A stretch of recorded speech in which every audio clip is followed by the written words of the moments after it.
നമ്മുടെ ലൈഫിലെ majority of the പ്രോബ്ലംസിനും കാരണക്കാരൻ ആരാന്നറിയോ? ഫോൺ. നമ്മൾ രാവിലെ എഴുന്നേറ്റ് കഴിഞ്ഞ് കഴിഞ്ഞാൽ അലാമൊക്കെ ഓഫാക്കി അടുത്ത് കിടക്കുന്ന ആളെ നോക്കുന്നതിന് മുന്നേ തന്നെ നോട്ടിഫിക്കേഷൻസിന്റെ പിറകെ പോയി വാട്സാപ്പിലെ മെസ്സേജസ് ചെക്ക് ചെയ്ത് ഇൻസ്റ്റഗ്രാമിൽ സ്ക്രോൾ ചെയ്ത് ആരൊക്കെയോ ആയി നമ്മളെ തന്നെ കമ്പയർ ചെയ്തിട്ടാണ് ദിവസം തുടങ്ങുന്നത്. രാവിലെ എഴുന്നേറ്റ് ബെഡിന്റെ പുറത്ത് കാല് വെക്കുന്നതിന് മുന്നേ തന്നെ നമ്മുടെ ഉള്ളിൽ ആൻസൈറ്റിയാണ്. അത് കഴിഞ്ഞ് ഉച്ചയാകുമ്പോഴത്തേക്ക് തന്നെ നമ്മൾ ടയേർഡാവും.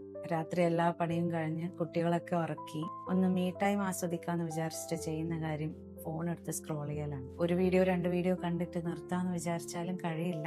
അത് കണ്ടിന്യൂസ് ആയിട്ട് കുറെ നേരത്തേക്ക് പോയി മണിക്കൂർ കുറെ കഴിഞ്ഞാണ് പിന്നെ ഉറങ്ങുക. അതുകൊണ്ട് തന്നെ നല്ലൊരു ഉറക്കവും കിട്ടില്ല. പിന്നെയും രാവിലെ എഴുന്നേറ്റ് ഇത് തന്നെ പരിപാടി. പക്ഷേ ഇതിന്റെ പ്രോബ്ലംസ് വളരെ വലുതാണ്. Mental and emotional problems like anxiety, depression, റിലേഷൻഷിപ്പിലെ പ്രോബ്ലംസ്, ഫിസിക്കൽ പ്രശ്നങ്ങൾ വേറെ. ഇതിൽ നിന്നൊക്കെ നമുക്ക് മോചനം നേടാൻ കഴിയും. നിങ്ങൾക്ക് നിങ്ങളിലേക്ക് തന്നെ മടങ്ങി വരണം എന്ന് ആഗ്രഹിക്കുന്നവർക്ക് വേണ്ടിയിട്ട് ഞാൻ ജൂൺ 6, 7 തീയതികളിൽ സാറ്റർഡേ ആൻഡ് സൺഡേ ആണ് ഒരു വർക്ക്ഷോപ്പ് നടത്തുന്നുണ്ട്.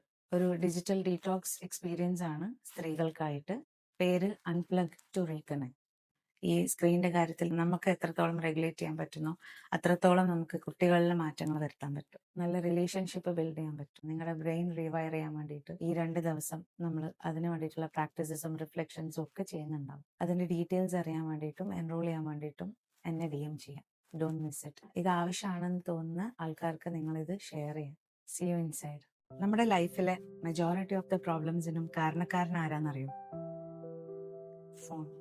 നമ്മൾ രാവിലെ എഴുന്നേറ്റ് കഴിഞ്ഞ് കഴിഞ്ഞാൽ അലാമൊക്കെ ഓഫാക്കി അടുത്ത് കിടക്കുന്ന ആളെ നോക്കുന്നതിന് മുന്നേ തന്നെ നോട്ടിഫിക്കേഷൻസിന്റെ പിറകെ പോയി വാട്സാപ്പിലെ മെസ്സേജസ് ചെക്ക് ചെയ്ത് ഇൻസ്റ്റഗ്രാമിൽ സ്ക്രോൾ ചെയ്ത് ആരൊക്കെയോ ആയി നമ്മളെ തന്നെ കമ്പയർ ചെയ്തിട്ടാണ് ദിവസം തുടങ്ങുന്നത്. രാവിലെ എഴുന്നേറ്റ് ബെഡിന്റെ പുറത്ത് കാല് വെക്കുന്നതിന് മുന്നേ തന്നെ നമ്മുടെ ഉള്ളിൽ ആൻസൈറ്റിയാണ്. അത് കഴിഞ്ഞ് ഉച്ചയാകുമ്പോഴത്തേക്ക് തന്നെ നമ്മൾ ടയേർഡാവും. രാത്രി എല്ലാ പണിയും കഴിഞ്ഞ് കുട്ടികളൊക്കെ ഉറക്കി ഒന്ന് മീ ടൈം ആസ്വദിക്കാന്ന് വിചാരിച്ചിട്ട് ചെയ്യുന്ന കാര്യം ഫോൺ എടുത്ത് സ്ക്രോൾ ചെയ്യലാണ്. ഒരു വീഡിയോ 2 വീഡിയോ കണ്ടിട്ട് നിർത്താന്ന് വിചാരിച്ചാലും കഴിയില്ല.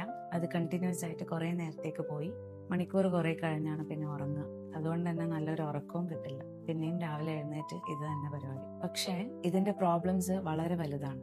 Mental and emotional problems like anxiety, depression, റിലേഷൻഷിപ്പിലെ പ്രോബ്ലംസ്, ഫിസിക്കൽ പ്രശ്നങ്ങൾ വേറെ. ഇതിൽ നിന്നൊക്കെ നമുക്ക് മോചനം നേടാൻ കഴിയും. നിങ്ങൾക്ക് നിങ്ങളിലേക്ക് തന്നെ മടങ്ങി വരണം എന്ന് ആഗ്രഹിക്കുന്നവർക്ക് വേണ്ടിയിട്ട് ഞാൻ ജൂൺ 6, 7 തീയതികളിൽ സാറ്റർഡേ ആൻഡ് സൺഡേ ആണ് ഒരു വർക്ക്ഷോപ്പ് നടത്തുന്നുണ്ട്.